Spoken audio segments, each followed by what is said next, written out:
Now then guys, so this is your snatch complex.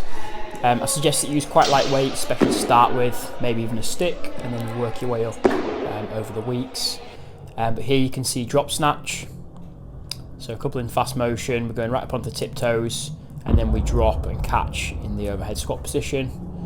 Okay, so you're trying to go right on the tiptoes, there's no driving up of the bar, you're just simply catching underneath the bar. Second one is your tall snatch. So you get right up onto your tippy toes.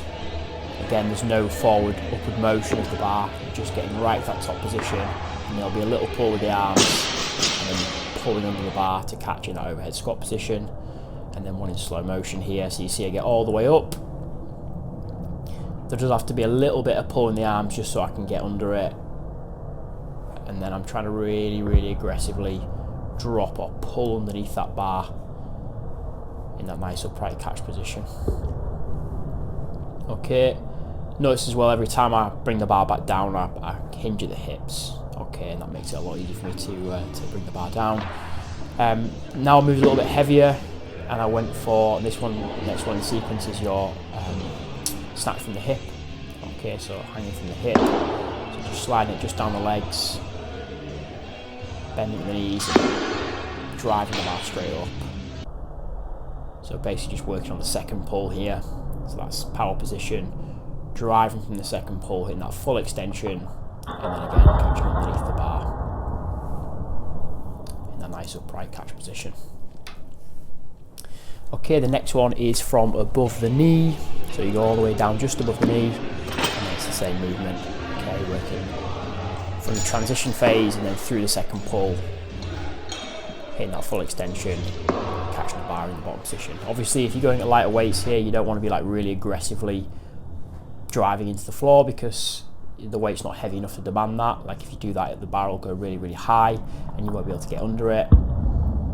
So even me here, I'm probably going a little bit too hard, and it's meaning I'm kind of riding the bar down a little bit, where really you want to get used to, like you will with them heavy weights, catching the bar in a relatively low position, so you're not displacing the bar that high. It's probably a little bit better here. This one's below the knee.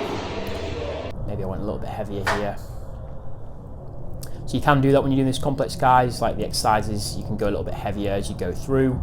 But you know, my suggestion is start light and then work your way up as your technique builds. Because you're doing so many reps, you've got a lot of time to build your technique. So essentially, you only want to be building that technique up. You only want to be building that load up once your technique feels pretty efficient. And you can see here with mine, like as I go through, like here, so it's a full snatch now. Next one is a full snatch from the floor. You can see that I kind of get a little bit lazy in my first pull. So you know, my back angle stays pretty much the same, but maybe I'm a little bit, like my back angle's a little bit closer to the floor, maybe a little bit more horizontal than maybe it was at the start. Maybe I lose a bit of tension to go. Also the bar's probably coming a little bit further away from me, which means I'm jumping forwards a little bit. So this one actually shows I'd say a failed rep. I don't actually fail it, but you know, if it was a heavier weight, I'd definitely fail it. So you can see here the bar goes behind me, and that causes me to step back. I thought it'd be interesting to show that in slow motion. So you can use, because you're doing so many reps, you can use all this stuff as like error correction. So every time you feel like you're falling back, you fall forwards. You know, you can use that and be like, okay, well, you know, the bar's gone too far behind me there. I've pulled it back at the wrong point. Or if you're stepping forwards, obviously the bar's too far in front of you, and you can start to sort of work out why that might be.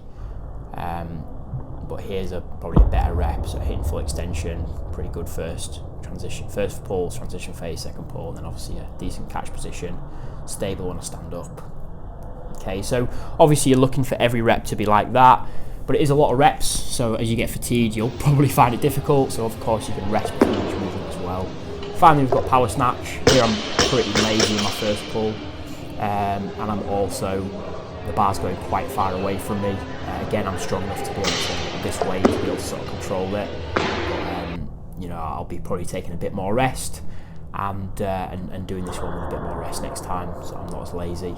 So first pull, see my back angle sort of drops a bit, and then the knees come forward. Second pull's decent, but a bit of early arm bend. But you can see there the bar's quite far away from me. I want to be keeping that bar much closer. Anyway, enjoy guys, hope this helped.